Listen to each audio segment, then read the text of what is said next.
Hello guys, welcome to this video. In this video we are going to look at some of the administrative functions of government. So remember, as we talked in the earlier video, that administrative law guides agencies of the government in conducting their functions. So it governs the activities of administrative agencies of the government. So today we are going to look at administrative functions of a government. So the administrative functions of a government fall into 5 categories. Let me name them. One, we have ministerial functions. Two, we have administrative functions. Three, we have legislative functions. Four, we have judicial functions. And five, we have quasi-judicial functions. So let us unpack each of these in a little more detail.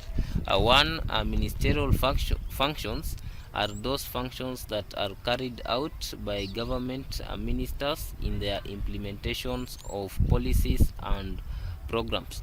For example, ministerial approvals and consents.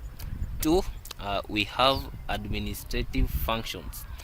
These are functions carried out by public officials and public bodies in their management of various governmental bodies. For example, we have social services and also social security in their management of various governmental bodies. For example, we have social services and also social security. That we have legislative function. We have to keep at the back of our mind that in legislative function, the main legislative organ is the legislature. But now when we talk about bodies which have been given some power, we talk about something known as subsidiary legislation. So one of the administrative function is making subsidiary legislation.